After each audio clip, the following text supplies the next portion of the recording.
በሽብር ላይ የተሰማሩ አይነት ሰዎች ከእስልምና ጋርና ከቁርአን ጋር ምን አገናኘው?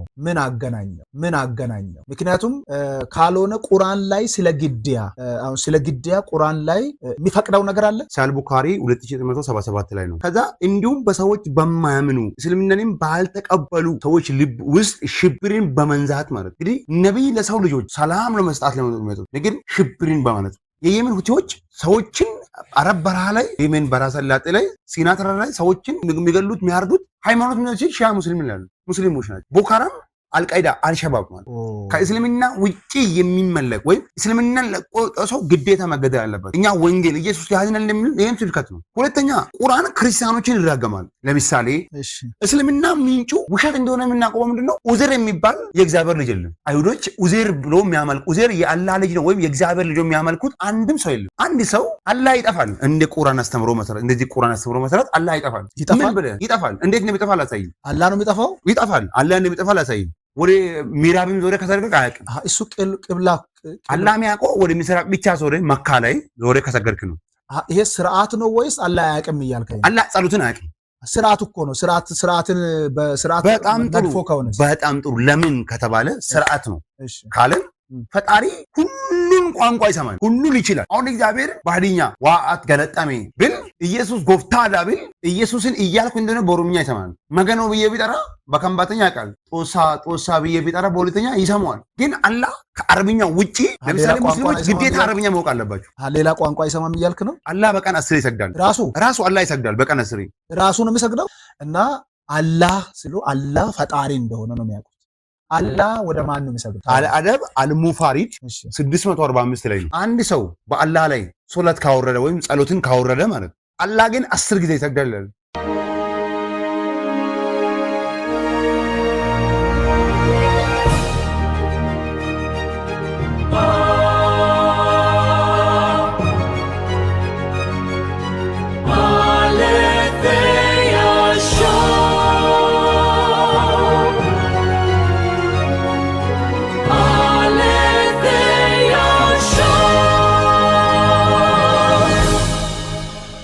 አምስት ልጆች ካሉ ከአምስቱ አንዱ ሌባ ከሆነ በልጆቹ በአንድ ላይ ታፍሯል። ምክንያቱም ይሄ እኮ ነብይ ነው ከአምላክ መልእክት ያመጣ።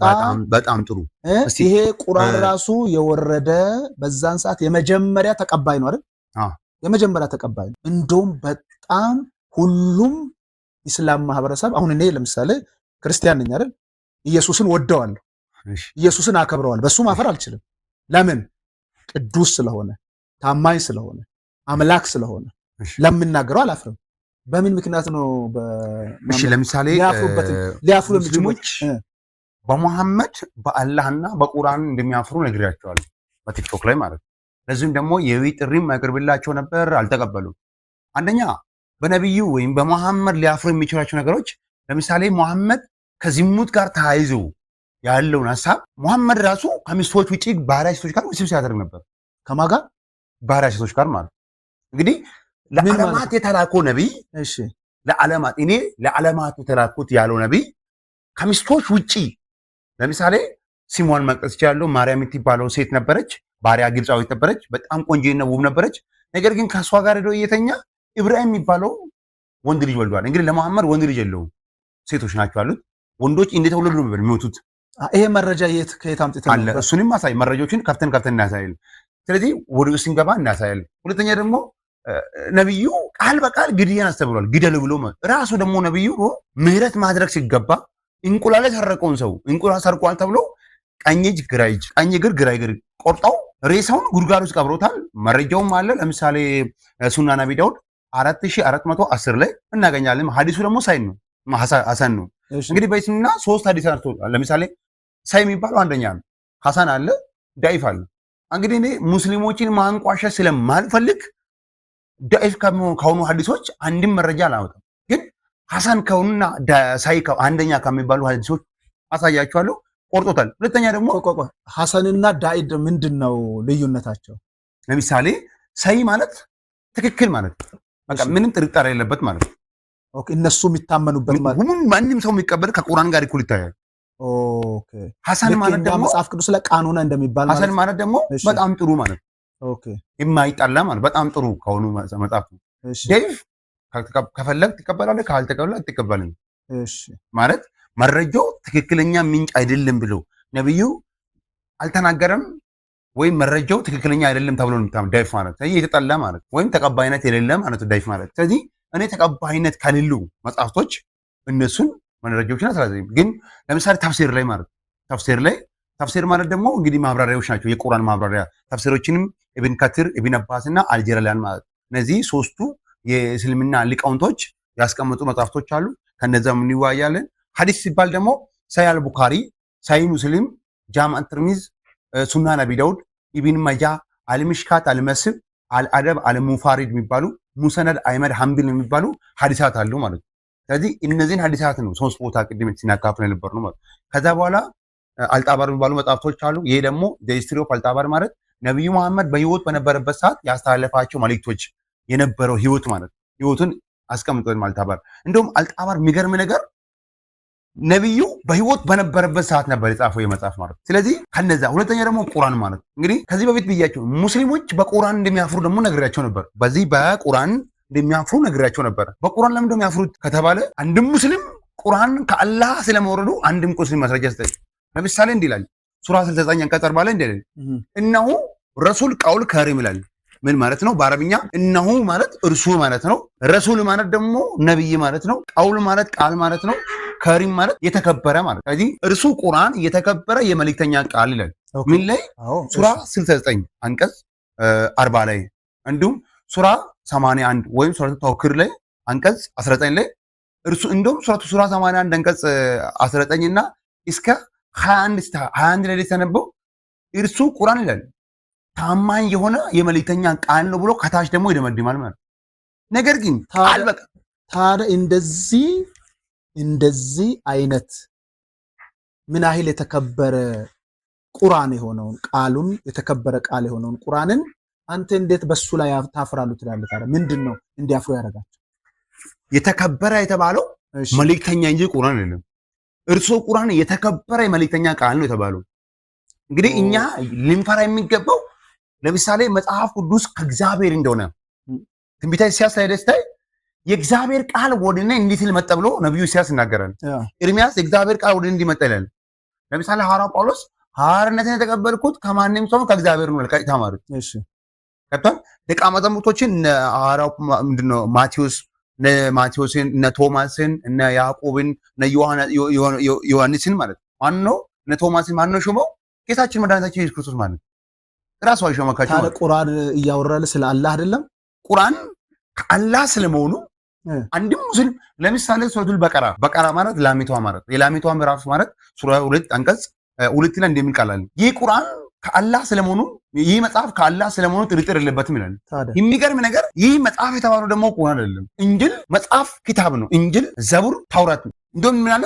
the messenger of Allah said ያላህ መልእክተኛ እንዲህ ብሏል no one should be punished with the punishment of Allah። ማንኛውም ሰው በአላህ ቅጣት መቀጣት የለበትም። the messenger of Allah said ከዛ እኔ ቢሆን አለ whoever changes kill him አለ እኔ ቢሆን ይገላሉ አለ። ማን ነው ያለው?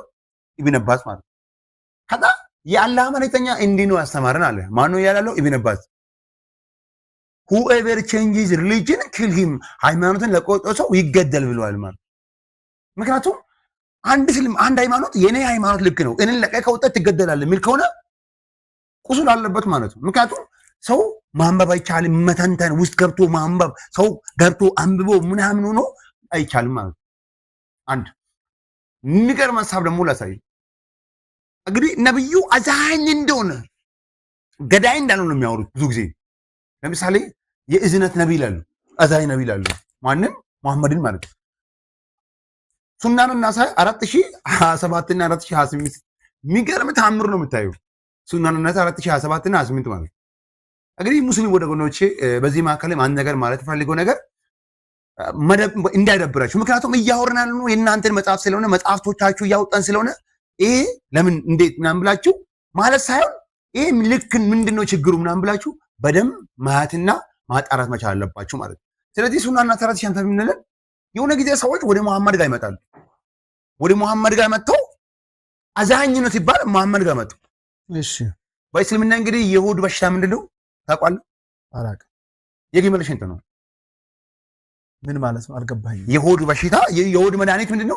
የሆድ በሽታ ነው። ይቅርታ የሆድ መድኃኒት የግመል ሽንት ነው ማለት። የሆድ መድኃኒት ለሆድ ህመም የግመል ሽንት መጠጣት ነው መድኃኒት ማለት። በዚህ ሰዓት ይሄ በእስልም በቁርአኑ ላይ ነው በምንድን ነው እንደዛ የሚለው? በሐዲስ ሱናን አናሳይ 4027 እና 4028 ላይ ማለት። ከዛ ሰዎቹ ወደ መሐመድ ጋር ይመጣሉ። አዛኝ ሲባል መሐመድ ጋር መጡ። ያላ ሞተኛ እንዳሉ አየር አልተመቻቸው ያሉበት ቦታ ማለት ነው። እነሱ ወደ ከኡሪና የሚባል ቦታ ነበር የመጡት። እሺ ከኡሪና 80 ሰዎች ነበሩ። ሲመጡ ወደ መሐመድ ጋር መጥተው መሐመድ ምንድነው ያደረጉት? ያላ ማልተኛ ወይ እዚህ ጋር መጥተዋል እነዚህ ሰዎች ምናምን ብሎ ሲጠየቅ፣ አዎ እነዚህ ሰዎች ወደዚህ ከመጡ ሄዶ የግመል ሽንትና የግመል ወተት ይጠጡ አላቸው። ግን ነብዩ ይሄን አያደርገውም። በእርግጠኝነት እሱ የግመል ሽንት አይጠጣም። ሰዎች የግመል ሽንት ይጠጡ በጣም ተማረሩና ግመላቸውን በትነው ሸሹ ራሳቸው ማለት ነው። የአላህ መልእክተኛ አሳደው ሰሃቦችን ሊኮ ሰዎችን ምን ያደረጉት? እጆቻቸውና እግሮቻቸው ሃንድ ኤንድ ፊት ካት ኦፍ ነው የሚለው ማለት እጅና እግሮቻቸውን ቆረጣቸው። ማን ነው የቆረጠው? መሐመድ ማለት የማንን የሰሃባቸው ምንድነው የነብዩን ግመልን በትነው ለጠፉ ሰዎች ማለት ነው። ከቶም የግመል ሽንት የጠጡ ተማረው ነው። ከዛ በኋላ ገደላቸው ማለት ነው። ከዛ አይኖቻቸውን ጎልጉሎ አውጣለ። እንገኛ እንደው ጌጅድ አውት ኦፍ ነው የሚሉ አይኖቻቸውን ጎልጉሎ አውጣ ነው የሚሉ። እንግዲህ አንድ አዛኝ ነብይ መጽሐፍ ቅዱስ ጋር እናምጣ።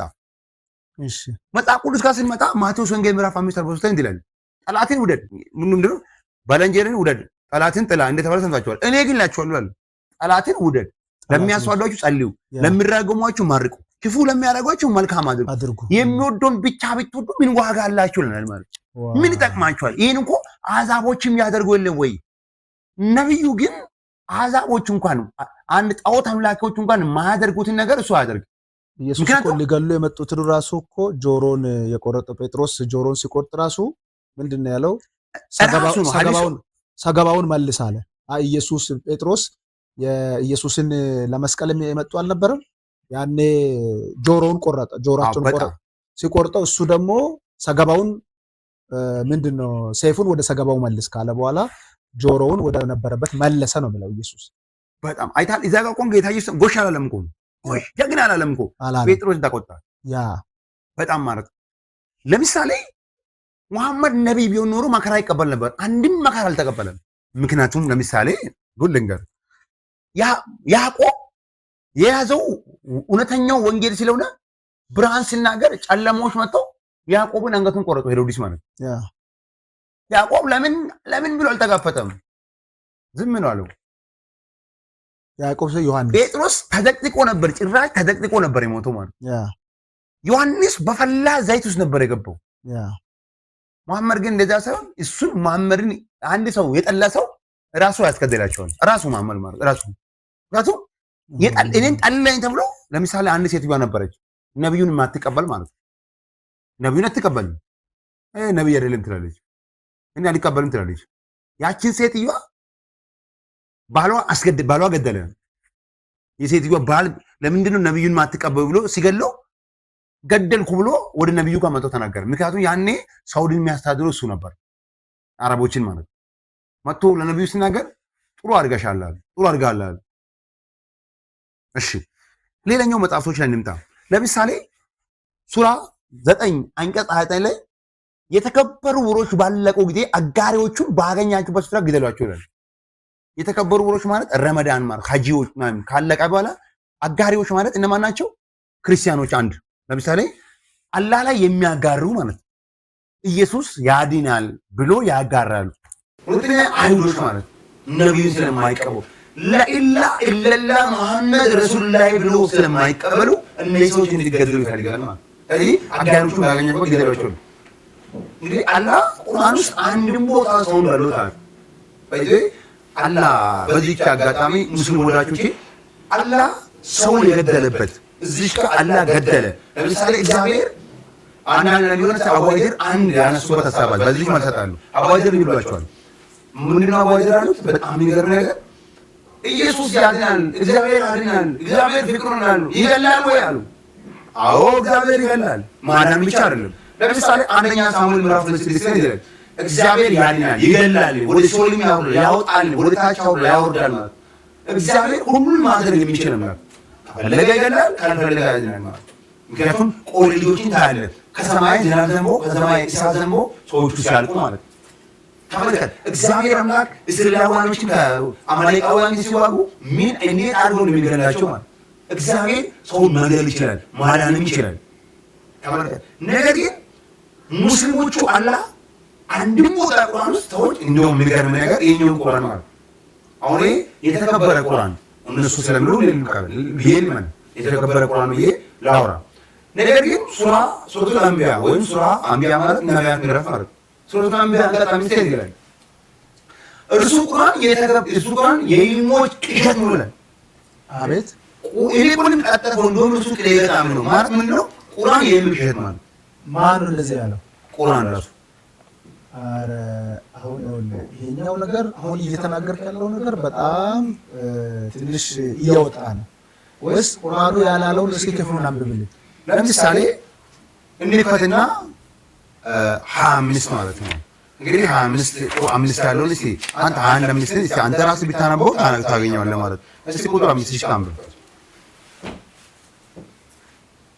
በእውነቱ ቁርአኑ የህልሞች ቅዠቶች ነው፣ ይልቁንም ቀጠፈው፣ እንዲያውም እርሱ ቅኔን ገጣሚ ነው፣ የቀድሞቹን እንደተላኩ መልእክተኛ ከሆነ በታምር ይምጣብናሉ። በእውነቱ ቁርአን የህልም ቅዠት። ምክንያቱም ይሄን ያውላሉት ቁረይሾች ናቸው። ቁረይሽ ማለት የመሐመድ ጎሳ ማለት። ስለዚህ ሙስሊም ወላጆች የምናወራው ነገር በማስረጃና በመረጃ እስከሆነ ድረስ ሊደብራቸውም አይችልም። አሁን እኮ ቅድም ለምሳሌ አሁን እነዚህንን ቁርአን እያነበቡ ግን እያወቁ አይደለም። እነሱ አያነቡም። ያነባሉ በአረብኛ አንዱ ኡስታዞች ስለዚህ ጉዳይ አያውቁም። ለምን ማብራሪያ አይሰጡም? ለኔ አሁን ኢንኮምፕሊሽን ነው። ይሄንን ኡስታዞች ማብራሪያ ቢሰጡ ስለዚህ ነገር መረጃ ቢሰጡ ጥሩ ነው። ምክንያቱም ቁርአን ብሎ ከዛ ይሄን ቅዠት ነው ካለ ትክክል አይደለም ይላል። ማቀመን እኮ ነው ተቀበለም ትክክል ካልሆነ ማቀመን እኮ ነው። ለምን ለቀቀው ተቀድም ነገር ሱና ነገር ስለተለ እስም ለቆጦ ሰው ይገደላል። እንደውም የሚገርም ነገር ማለት በጣም የሚገርም ነገር ሱረተኛ ላይ እነዛ የመጽሐፉ ሰዎች ማለት ባገኛቸው በሰበብ ይደላቸው ይላል። ሱራ 9 ላይ ማለት ደስ የሚል ሱራ 489 ነበር። እነሱ እንዲካዱ ግቲና ኢኮኖሚውን ተማምኑላል። በአላህም ሃይማኖት እስከሚሰድብ ከነቱ ላይ ይተከለ ሃይማኖት እንዴት በማስፈራራት ሃይማኖት ነው? በማስፈራራት ለምን አስፈራራ? ለቀቀው ይገደላል። ይሄ ያለው ያላህ ይግደላል። አንድ ሰው እስመ ለቀቀው ይገደላል። አንተ እዚህ ውስጥ እንዴት ነው የገባኸው? ወደዚህ ይሄንን ነገር ለማወቅ እንዴት ወደዚህ ውስጥ ገባ? አንዳንዴ ማለት አሁን ሙስሊሞች ነው በጣም ነገር ሀዲያ አካባቢ ላይ በጣም ብዙ ሙስሊም ሰዎች አሉ። በአካል ስንገናኝ ምንም ያውቁት ነገር የለም። በእውነት ለመናገር ማለት እዚህ ወላይታ አካባቢ ላይ በጣም ብዙ ሙስሊሞችን ያገኛቸዋል በወጣሁበት ማለት ነው። ግን አሁን ቲክቶክ ላይ መጥቶ በጣም ብዙ ሙስሊሞች አሉ መጥቶ ይሄ ነገር መረጃው ሀቅ ነው ምናምን ብሎ ነው ያወሩት። በጣም ይደነግጣል። ካዩ በኋላ ይደነግጣል። እኔ ራሴ በጣም እየደነገጥኩ እንዳም እኔም ጓደኞች እኮ አሉኝ። በጣም ብዙ ጓደኞች አሉ፣ ሼኮች አሉ፣ በጣም ቤተሰቦች አሉ እኮ። ግን እንደዚህ አይነት አሁን እስከ ዛሬ እኔ እንደዚህ ሰምቼ አላውቅም። አዲስ እንግዳ ለምን ይሻላል? አንድ ደስ የሚል ነገር ንገር። ይሄ መጽሐፍ ለምሳሌ ነብይ አንድ ሰው ነብይ ከሆነ ከሰይጣን ይጠበቃል።